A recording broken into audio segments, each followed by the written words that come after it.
Tere hommikust, väikesed vennid. Sain siin ühe proovisõiduauto. Mõtlesin, et võib-olla räägiks mingi 3 sõna. Vahepeal meeldib jutustada, et viskame mingi kütsi sisse siia ja siis oot. Kurat. Oota. Kurat, õige, see elektriga. Okei, selge. Ühesõnaga räägime siis 3 sõna sellest pillist. No nii, ei olegi enam tankla, aga ega sellel autol ideeliselt tanklat pole vajagi. Laed öösel siis, kui magad, auto laeb ennast täis ja ongi tangitud. Aga ID7 ausalt öeldes juba mõnda aega tagasi juba tekitas mingit võbinat. Kunagi eelmine aasta sai proovitud uut Passatit. Sellest ma just video küll ei teinud. Aga ühesõnaga ma ei tea, viimasel ajal mind kuidagi elektrikat natuke köidavad rohkem. Bensukas peab olema mingi mõnus hobiauto, mis võtab jube palju bensu. Aga ID7 ja vaatame korra põgusalt peale, ega siin midagi auto nagu auto ikka. Siit kuskilt tagant otsast agu, pagasnik. Kuna paljud teavad, minu valdkond on natuke nagu taksondus, siis minu jaoks alati pagasnik on oluline. No, pole väga paha, okei. Selge. Saab pagassi teha madalamaks, mis tähendab, ütleme nii, et tippen-toppen. Mahutab küll. Ühesõnaga sellega klaar. Kõrvalt tagant istujat vaadata, on nii ja naa. Aga vaatame siis juhi tagant. Juhi iste on suht minu järgi. No, pole paha.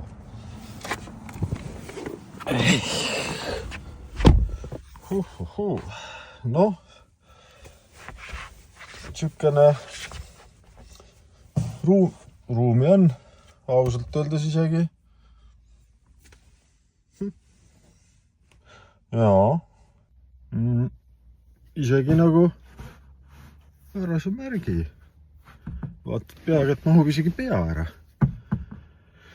Täna nagu nendel sedaanidel on mingi veider värk, et nagu pearuum võetakse ära, kukuvad alt alla kõik. Et maailm läheb SUV-de peale kuidagi. Et kui oled pikem inimene või sul on pikemad, ma ei tea, sõbrad, kes taga istuvad, siis, või kliendid taksonduses, siis peab kuidagi SUV peale kolima.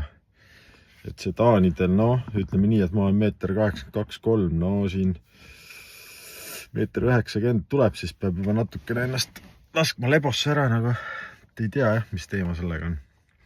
Aga jah.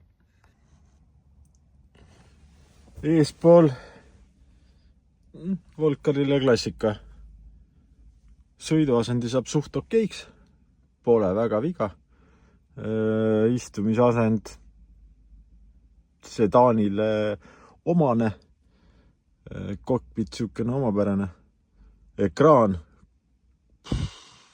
suur. Ma ei teagi, kas tegelikult peab nii suur olema. Aga okei. Istmetel see nahk, ma ei tea, see sükene nagu, ma ei oskagi öelda, mis ta siis on, mingi tekstiil või alakantra või alakantra vist tõenäoliselt. Siis selle puhul nagu, ma tean, et isegi juba vanal Passatil oli see häda, et ta nagu kuidagi sükene nagu väga sükene nagu kleebib riiet, et ütleme, kui sa triiksärgi ja süke pintsaku vend oled, et siis ta nagu kuidagi, kui sa siin istmes sätid, siis kangutab nii-öelda särki püksist vähe välja ja voldib sul seda nii-öelda selja taga ja ajab särgi kortsu. Aga võib-olla kõiki nihele ka nii nagu mina, et aga see selleks. Aga ma just mõtlen selle peale, et kui sa selle autoga teed nagu päev läbi nii-öelda tööd, et küsimus selles. Jah, aga võib-olla siis koliks vähe ettepoole ära või? Nii, nüüd oleme eespool, tõmbame seda tümmi välja, selle auto üks huvitav lugu, noh, tõenäoliselt saab seda välja lülitada, aga sisu on selles, et nagu start-stoppi pole. Kui autosse istud, siis kohe nii-öelda auto põhimõtteliselt läheb käima, must läheb röökima. Aga huvitav fenomen on see, et kui sa lähed autost välja, siis ta lülitab kohe välja. Paneb kõik seisma. Eile oli nagu olukord, kus mul naine istus autos, ma hüppasin autost välja, sain ühe tuttava korra kokku seal ja kurat auto jäi vait ja auto rüks külmaks seest. Aga no okei, võib-olla saab seda seadistada. Iste vähe tahapoole.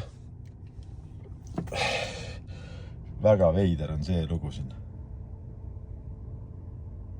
Ehk siis nii-öelda spidomeeter. Nagu väga minimalistlik. Samas, kas ongi midagi rohkemat vaja? Et mulle isegi võib-olla see minimalistlik stuff meeldib, aga ja siin on teakas. No, ma tean, paljudele meeldib telku. Mina nagu ühtepidi mõtlen, et kui autoga nagu sõita. Noh, kas on seda nii suurt molli siia vaja? Esiteks ta kuidagi nagu on kuidagi siia üles, noh, ta juba natuke nagu see siin mõni nii nimetatud rullnoka asendis sõidab, siis juba nagu ütleme, pead hakkama üle ekraani siin sudima, piiluma. Aga okei, pole veel süvenenud, loodetavasti saab seda ka sõidu ajal välja lükata. Et ma ei tea, võib-olla ei saa. Kui siia nüüd tagasi tulla selle minimalistliku spido juurde, no siis muidugi on olemas klaasi peal kogu ansambel, mis nagu töötas päris hästi igasuguseid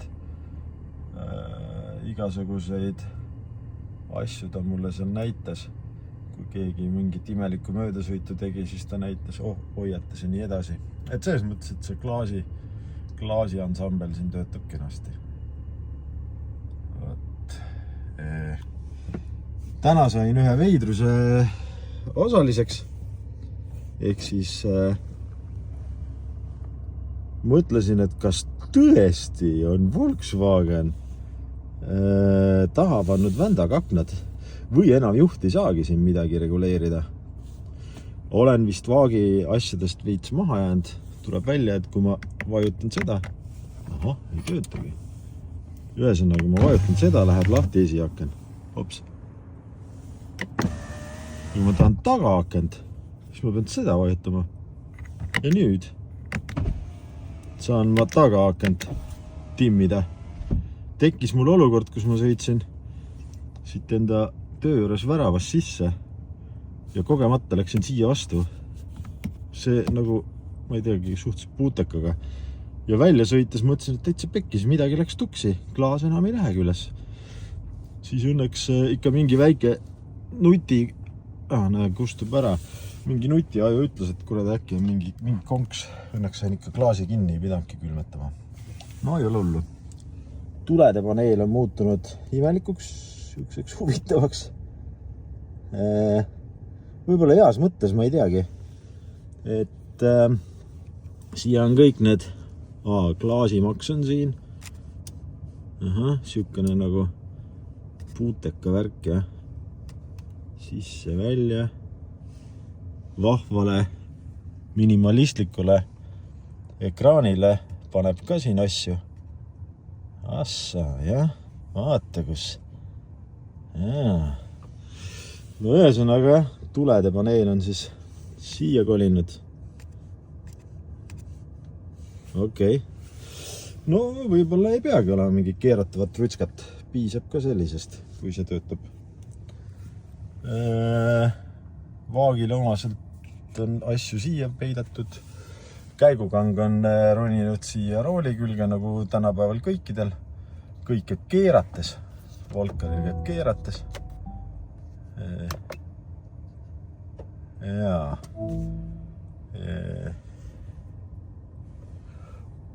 Ahah, okei. Valgust värki-särki saab siit ülevalt panna. Nii, pardatšokk. davai. Mis siin on? No, võib-olla isegi nutikas. Saad natukene nagu, tavaliselt on see kuhjaga asju täis. Ja siis, kui on mingit vigurit vaja, siis see on kõikide asjade all. Et saab natukene nagu mingit olukorda tekitada. Mingi riiulisüsteemi, no davai. Norm. Nii, keskkonsool. Ahaa, kõik on lükates. Manuaalne topsihoidja. Ise midagi ei liigu nagu automaatselt. 2 topsi mahub ära. Ma ei tea, siia vist saab võtik ka panna. Kus ei võti üldse on? See võti ei ole õige. See võti. Siia siis saab võtme panna või? Ma ei tea, siin on nagu võtmemärk. Mis see?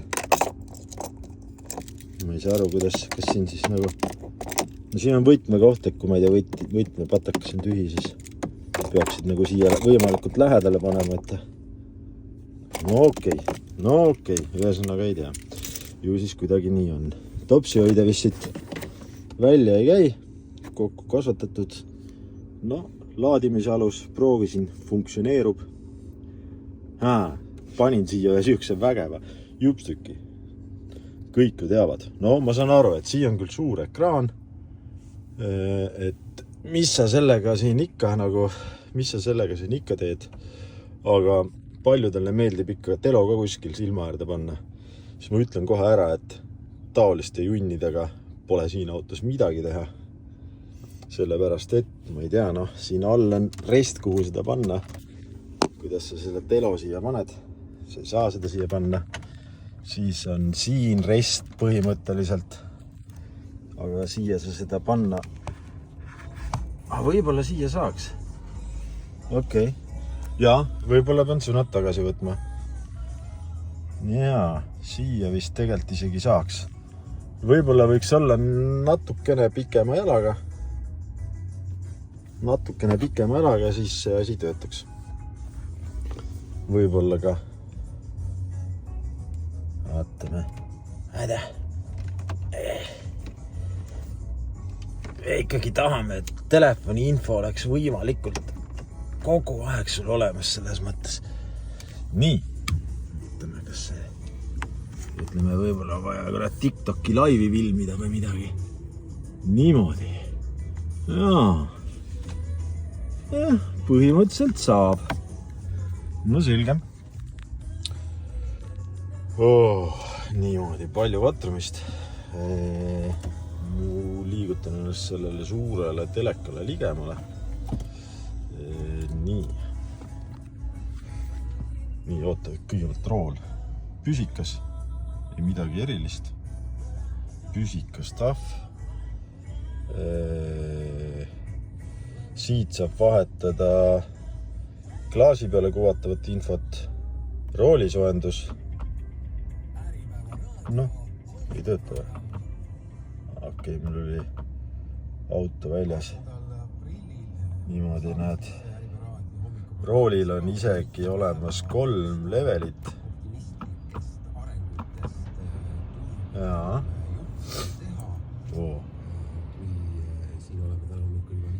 Klaasil on isegi 3 levelit, jah. Nii, davai. Nii, lükkame selle välja. Hoiame voolu kokku, ei ole siin midagi. Mingid asju näitab veel nii. Telekas. Mis ma ei teagi. Telekas nagu telekas ikka kõigil. Kaart, vaagi enda oma suht kehva. Või no ütleme, et ajab asja ära, kuigi eks ta on kuidagi miksitud Google Mapsiga. Sest kunagi siia mingi info ju tekib, eks. Aga eile käisime ühe teise autoga, mida ma võib-olla ka veel panen video sisse. Ka üks vaakgrupi auto käisime Laagrisaue vahel ühel aadressil ja see kaart jättis meid jänni. et vaatame, Waze ja klassikaline Google Maps töötas ja viis kohale. Peaks selle auto ka proovima, aga okei. Ma ei tea, mis iganes siit igasugust manti saab laadimisjaamasi otsida elektriautole kohaselt. Rääkides laadimisjaamadest ja võib-olla range'ist, siis siin hetkel aku 86 pros, 392 kiltsa. Nüüd on siin seda käijatud ka viimasest laadimisest. Aga eks ta vist kuhugile 300-400 kanti jääb või? Päris elus ei teagi. Selle autoga vist Tartusse ja tagasi tänase ilmaga, mis on niisugune 0 kraadi ümber, siis võib-olla ei... No vot ei tea, peaks kohe minema ja jõuga proovima. Kindlasti on keegi proovinud, võib teada anda. Autohold, navigeerimine, sõidukolek. No nüüd ühesõnaga mina ta eile laadisin ära kodus. See on alates käivitamisest, alates laadimisest 49 kiltsa, 20 kilovatt-tundi kulu. Ja, okei. Pikaajaline on siin ka 20,3. Eks ta 20 tuuri vist selle auto kulu võiks jääda, ma arvan, et võib-olla suvel siin 18-19, kui niimoodi klassikalist sõitu arvestada. Nii et siit saab rehkendada. Ma ausalt öeldes jäängi vastuse võlgu, palju selle auto akupakk on, siis saab ju rämedalt rehkendada. Palju selle autoga võiks sõita. Aga Tartu on hea suund, siis seal nii-öelda on tikupoisi jutud ja kõik need muud jutud, eks. Ja siis seal on nagu kiiremat lõiku ka, legaalselt kiiremat lõiku. Et siis saaks proovida. Huvitav on see, et proovisõidu auto 41 tonni läbisõitu, mis on päris okei mõte selles mõttes, et kas kõik proovisõidu autod peavad olema mingisuguse 1000 või ma ei tea 5000 läbisõiduga. Et siin on juba 41 tonni kella peale, kui sa nüüd selle proovikaga kärutad ja üldiselt midagi kolise kilis ja siis juba ütleme nii, et tavakasutajana juba võiks mõelda, et kui siin pole palju veel remonditud ja 41 tonni on proovisõidu auto piitsa saanud, siis see auto võiks tavakasutuses päris hästi kesta. Vot jah, ekraani peal ma ei oskagi öelda, siin on igasugust manti nagu. Nupud iseenesest on suhteliselt okei, on mõnusalt suured. Telefon, raadio, meedia, navigeerimine, sõidu, käppide, connectimine, parkimisabi. Laadimise kohta infot, okei, näed sa siis. Optimeerimine, laadimiskohad, okei, et kus laed siis ta, ma arvan, et kui sa siit valid selle, siis ta navigeerib ja soojendab akut. Siin kuskil on aku soojendamise nupp ka. Okei, no ma kodus laadisin enda tavalise 11 kilovatti siis. Nii, mis siin veel on? Seisukliimainfo. Välja sõita loomulikult elektriautol tõenäoliselt on siin ka väga mugav äpp küljes, et saad kõike nagu toa soojaks teha. Abisüsteeme nagu mida iganes. Kuigi ma ütlen, et ma ei tea, võib-olla ma ei oska või siin võib-olla ei peagi olema rajahoidjat või reahoidjat või ei oska ma seda hästi kasutada. Pigem nagu ühesõnaga jään vastuse võlga, et kui siin nüüd on rajahoidja, siis on see kuradi ma kehv. Aga kui siin nagu ei ole paberite järgi rajahoidjat sükest klassikalist, mis tänapäeva autodel on üpris tavaline, siis võtan sõnad tagasi. Aga kui on, siis on ta igal juhul väga kehva. Ma ei tea, siin pead ikka ise päris palju tööd tegema. Aga ütleme nii, et tegelikult ma ei tea jah, eile ma proovisin ja muigasin, et näed, lubab isegi kraavi sõita, et vastassuunda ei luba sõita, hakkab suht kiirelt jonnima, kuigi isegi külatee peal ei olnud keskjoont teel. Hakkas väänama, aga kraavi poole juba ikka läks killustiku peale ratas ära, et kuigi seal külatee peal oli nagu kraavi pool oli joon olemas, aga läks nagu killustiku peale ratas juba ära, nii et tundub, et oleks lubanud kraavi sõita. Aga võib-olla on mul siit midagi ajas seadistada ja ma ei tea proovisõiduautol, mis siin keegi midagi on ära seadistanud.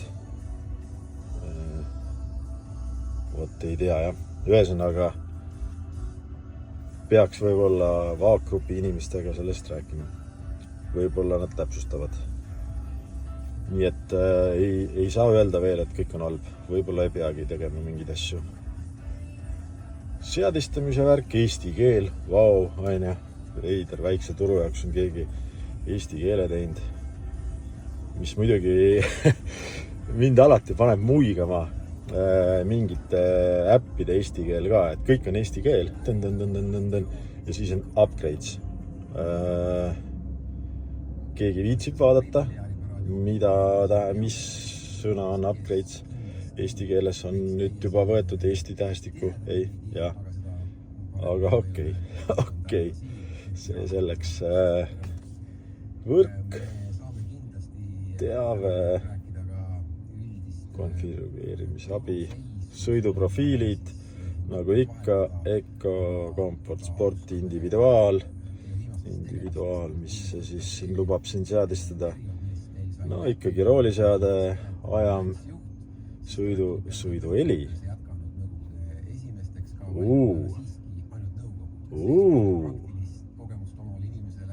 Okei, siin saab sõiduheli panna, no väga hea.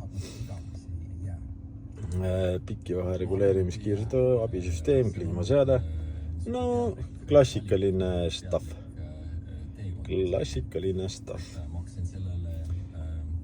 Taustavalgused saab siin regullida.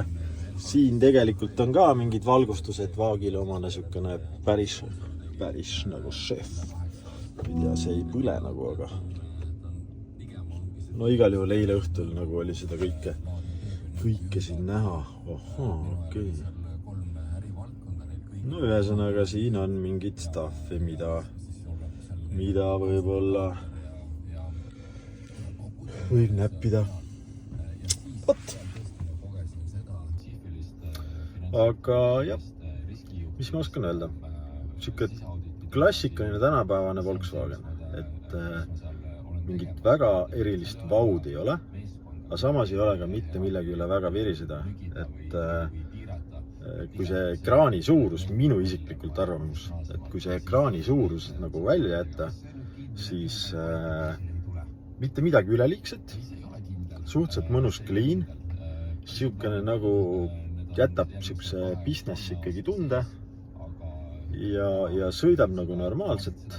Müra Saksa autole omaselt väga palju ei ole. Rehvimüra natuke pressib, kuna siin muud müra ju ei ole, siis rehvimüra on see, mis kindlasti nagu tuleb esile. Ja noh, ma ei tea, mis rehvid siin all on, et kindlasti elektrikal suht mõistlik valik on korralik rehv ja polstriga rehv, et see müra ei tuleks esikohale. Materjalid üpris sükst enam-vähem, sükst kõva plastikut liiga palju ei ole, kuigi noh, esineb. Et kui ma nüüd võrdlen mingi Hiina autoga või viimane sõit oli BID-ga, siis seal nagu oli seda kõva plastikut ega minimaalselt vähe, et kõik on nahaga üle löödud, kõik on õmblus ja asju täis, et selles mõttes välimuse järgi on palju vaeva nähtud. Kuidas see kõik vastu kestab, see on teine asi. Volkswagen kindlasti kestab, et arvestades isegi nagu selle sama testika, ma juba siin ütlesin, et see läbisõit testiauto on 41 000, see näitab seda, et Volkari julgeb sükust autot veel hoida testiautona, proovisõiduautona. Pole paha. Sõitjate ruumi normaalselt, isteasend okei, võiks olla rohkem reguleerimisruumi. Võib-olla ei ole see kõige kangem iste, mis mul siin istme all, tagumiku all on. Tagaruumi on pearuumiga nii nagu ikka tänapäeva sedaanidel kõigil. Kehvasti maailm läheb SUV peale. Ma ei tea, milles see uga on. Et autode katusejooned vajuvad allapoole sedaanidel, aga inimkond kasvab ja läheb pikemaks.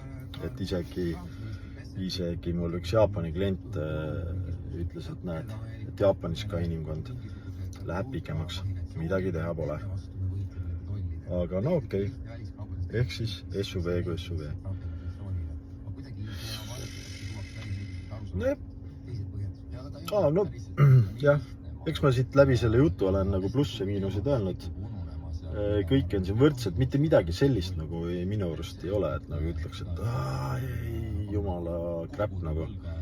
Et täiesti okei auto. Hinnasilt võib-olla on natuke krõbe, aga no vot ma ei tea. Eks see hind on ka alati ju läbirikkimiste küsimus ja tuleb nagu süveneda, et täna nagu no vot ei tea. Pole, ei kommentaari. Ja noh muidugi, nagu ma vist juba siin olen mõne korra äkki maininud, siis minu jaoks jah, see ekraan võib-olla on too much nagu. No muidugi see on erinev arusaam, et kellele meeldib suur ekraan, kellele ei meeldi, on ju. Minu jaoks natuke liiga suur, võiks olla natuke kompaktsem ja siukene kuidagi natukene võib-olla siin allpool kuidagi sujuvamas kohas. Aga see on ainult minu arvamus. Jah. Mis seal ikka? Minge võtke ja proovige sõita ei ole halb ja ega siin videoga ei anna kõiki emotsiooni nagu nii edasi. Igal ühel oma lemmik funktsioonid ja asjad. Aga tasub proovimist. Vaatame, mul on siin hoovi peale veel toodud selleks nädalaks paar Volkswagenit.